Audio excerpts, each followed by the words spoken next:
Ako po si Windsor Villaos. Ang tanong ko po ay Anong church dito po? Sa Del Gallego po. Del Gallego. Ito po kasi ay mayroong kaugnayan unang-una sa ating pamagat ng ating pinag-aaralan. At ito po ay mayroong malalim sa aking kaisipan kung ano ang nararapat kong gawin. At ito ay gusto kong maitanong sa inyo. At kung ang sagot nyo po ay malinaw at tama, at ito ay magdadala talaga sa tunay na kaligtasan ng aking kaluluwa, ay gagawin ko po. Ito po ang akin pong karanasan. Ano po? Ako po ay isang born Adventist. Di ba ang born Adventist po ay 11 pa lang ako noon nang ako'y nabinyagan. At sa maraming taon na lumipas bilang kabataan, ako po ay dumanas ng maraming pagkakasala o pagkakamali. At nung ako po ay nagpinata hanggang sa magkaasawa, marami po akong naranasan na mga hindi kalugod-lugod talaga sabihin nating lahat po pinagdaanan. Pati droga, dinaanan ko rin. Ano po. Yun po ang gumugulo sa akin sa ating kapanahonan. Kasi mayroon po kasi akong, hindi ko sasaklawin yung iba na po, sapagkat nakikita ko po doon sa iba, kapag nagkasala, agad-agad magpapabautismo. Ano po. Yun po ang gumugulo sa akin.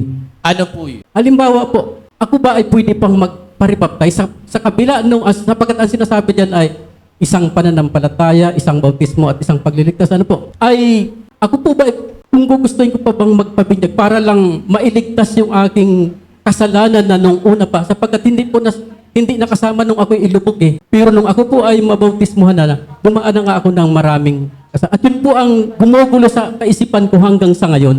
Ako ba ay dapat pa ba akong mag-rebaptize samantalang sinasabi na isang pananampalataya, isang bautismo at isang pag... Yun po, Okay. So, kung akong tatanungin niyo po, dapat pa ba, based on your experience, halos, hindi ko lang alam kung parehong haba, pero ako'y nagdaan din po sa ganon. After ko pong mabinyagan, kahinaan ko po before ako mabinyagan, inom, sugal, sayawan, lahat po yun nabalikan ko. Ang hindi ko lang nabalikan, kahit umiinom ako ng alak, yung pamumulutan ng baboy, alam niyo po yun? Kahit nagiinuman, pulutan baboy, Urig Richard, ayaw na ako son, kay Urig yun. Ayoko na niyan kasi baboy yan, pero nakikipag-inuman ako. So, kung ako po ang tatanungin nyo, based on my experience, hindi na po ako nagpa-rebaptize, inihingi ko na lang po ng tawad.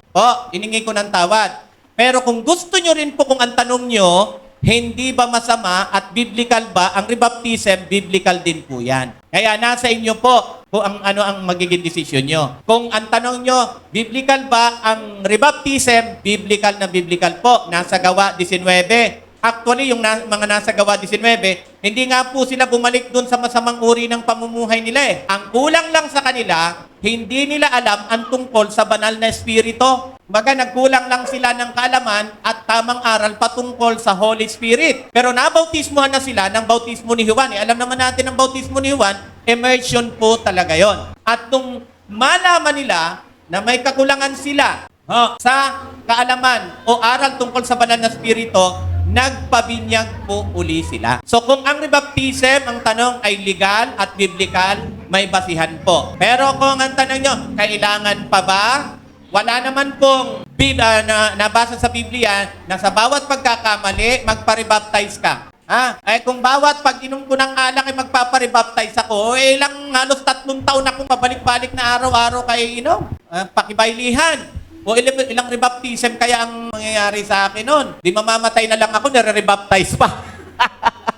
Pero kung gusto nyo po, ulitin ko, ito lang ha. Kasi biblical po talaga. Ulitin ko, hindi na nga sila bumalik po doon sa sa kanilang dating kinagawian. Sabi ni Pablo, sabi niya sa mga mananampalataya sa Korinto, at nung sila'y dumating sa Epeso, natagpuan niya roon ang ilang alagad at sila'y tinanong niya, tinanggap ba ninyo ang Espiritu Santo nang kayo'y sumampalataya? Hindi po, hindi namin narinig ang Espiritu Santo. May Espiritu Santo pala, tugon nila.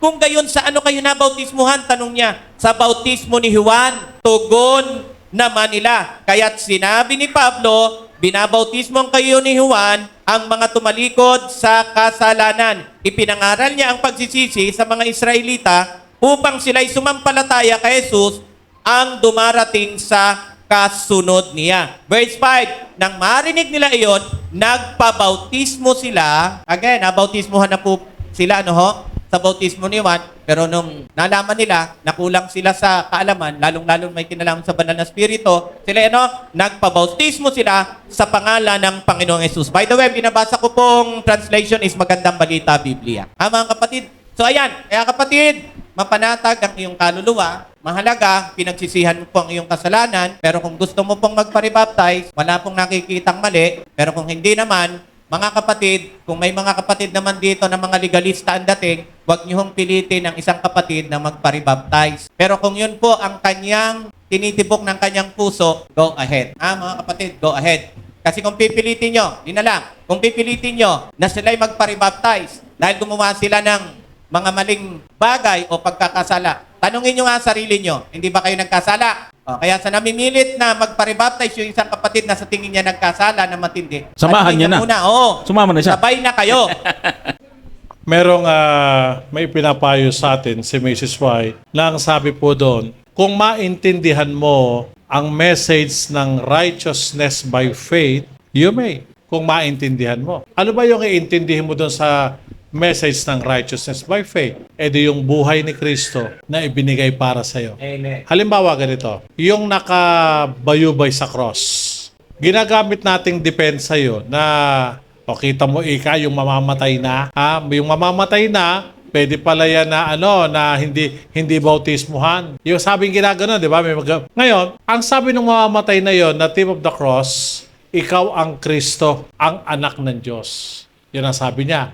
Kung titignan natin yon, hindi yun galing sa Kanya, kundi naunawaan niya at naintindihan niya na yung nakabayubay doon ay magliligtas sa kasalanan niya. Kaya siya, nung time na yon, tumanggap siya. Pero kung yun ay hindi pa namatay, ako naniniwala, magpapabinyag yun. Kaya nga, mga kapatid, kung inaakala mo, wag mo tingnan yung one faith, one baptism. Hindi yon. Hindi yung ganon. Kumbaga, kung ikaw mismo. Ngayon, hindi naman porke nararamdaman mo, baka naman yan, feeling mo lang yan. Baka naman nagiging emotional ka lang. Tingnan mo ring mabuti. Wala namang problema dun Mga kapatid, ganito. Kapag tayo'y nagkasala, tayo ba pag nagkasala hindi na maliligtas? Pag sinabing hindi na, para din yan, yung gumawa ka ba ng mabuti, ibig sabihin ligtas ka na. Ang paggawa mo ng mabuti, hindi dahilan yun ng kaligtasan mo. Ano ang dahilan para tayo'y mapahamak? Mawala ang relasyon natin sa Diyos. That's the message ng righteousness by faith. Si Kristo ang lahat sa atin. Pero wag ipagkakamali na pinopromote natin dito yung paggawa ng mali. Hindi po yun baka, kita mo tong mga to, nagtuturo na okay lang. Hindi po yun.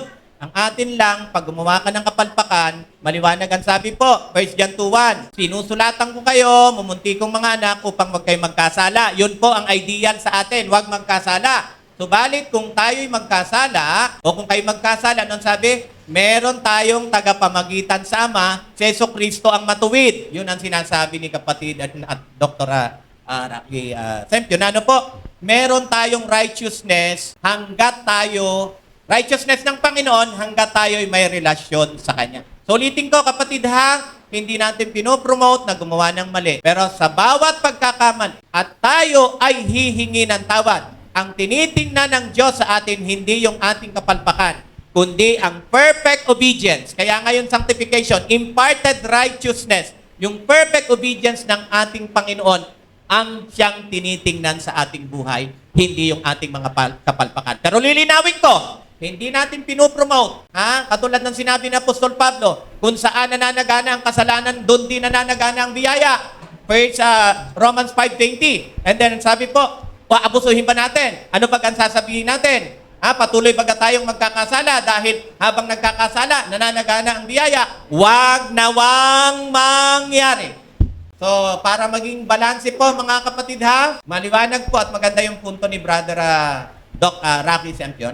Hindi tayo mapapahamak dahil lang sa gumawa tayo ng mali. Lalo't pinagsisihan naman natin. Hindi rin tayo maliligtas dahil gumawa tayo ng mabuti. Katulad ng sinabi ni Brother Gomer kanina. Kahit gumawa ka ng mabuti, Pero kung ang isip mo, gawa ko ng mabuti para maligtas. Ano sabi? Panis na kaisipan po yun. Hindi po yung katanggap-tanggap sa Panginoon. Pero kung yung paggawa mo ng mabuti ay bunga ng kaligtasang tinanggap mo mula sa Panginoon. At yung kabutihan na ginagawa mo, kahit konti, hindi ka kumukuha ng credit o credential o merit, tatanggapin po yun. Kaya kapatid, ulitin ko, mapanatag ka. As long as na nakita ng Panginoon, nagsisi ka, hindi lang by heart, kundi talagang sa isip. Ay talagang pinagsisihan mo at huwag tayong susuko. Lalakad tayong patuloy sa habag ng ating Panginoon. Okay, gusto ko lang pong dagdagan ito mga kapatid. Meron po akong malungkot na balita sa inyo. Okay? Ang malungkot pong balita, gusto ko pong maintindihan po natin lahat. Hindi po lahat ng binabautismuhan. Okay Huwag po kayo magagalit sa akin Hindi po lahat ng nababautismuhan mga kapatid ay mayroong relasyon sa Panginoon. Kaya nga, doon sa pinag-uusapan natin kapag bautismo po, ang requirements po ng baptism is total surrender. Yung naramdaman mo na talagang isinusuko mo ang buhay mo sa Panginoon. Nung ako po'y unang mabautismuhan mga kapatid, hindi po ako nabautismuhan kasi isinusuko ko ang buhay ko sa Panginoon, kundi sumunod lang ako sa lolo ko. Yung lolo ko lang ang nagsabi na magpabautismo ka na. Hindi ko po kilala ang Panginoon noon. So yung bautismo ko, wala ho yun. After noon, parang normal lang na hindi ka nagpabautismo. Walang effect po yun mga kapatid. Naramdaman ko lang ang tunay na bautismo nung naintindihan ko ang pag-ibig ni Kristo at doon ako inilubog. Doon po umiiyak ako. Kasi naramdaman ko po yun mga kapatid. So, yung one baptism na binabanggit sa Epeso, yan po yung tunay na bautismo na nakilala mo si Kristo na siya ang nagligtas sa iyo. Isinosurrender mo yung yung buhay mo sa Kanya. Yun po ang dapat na dahilan kung bakit ilulubog ka sa tubig. Kung hindi po yan ang dahilan kung bakit nailubog ka, panahon na para mailubog ka ulit na tinatanggap mo si Kristo bilang iyong tagapagligtas. Amen. Magbabasa lang siguro ako mga kapatid para mayroon tayong reference at ito ay may kaugnayan po sa binanggit ni Brother Gomer at nilang lahat. So, dito po sa Evangelism, page 372. Yan. Sabi po dito, not to be made a testing question for new believers. The subject of rebaptism should be handled with the greatest care after the truth is presented upon the Sabbath question and other important points of our faith, and souls manifest the moral courage to take their position upon the truth. They will see the question in the Bible light if they are fully converted. But by the some, these questions have been handled unwisely. And God has sent reproof many times on this point. Those who place the subject of rebaptism in the front, making it as much as important as the Sabbath question, are not leaving the light impression upon the minds of and correctly representing the subject. It requires great discrimination to bring in candid truth with the Sabbath, rightly dividing the word, giving to each his portion of meat in due season. So, ang nakita ko pong ibig sabihin dito, mga kapatid, ang ibig sabihin po ni Ellen White ay hindi lahat ay kailangan pilitin, no? Hindi niya sinasabi na mali ang hindi rin niya sinasabi na mali ang rebaptism. Kundi huwag itong gawing mahigpit na requirements pag nakita mo nakalabag.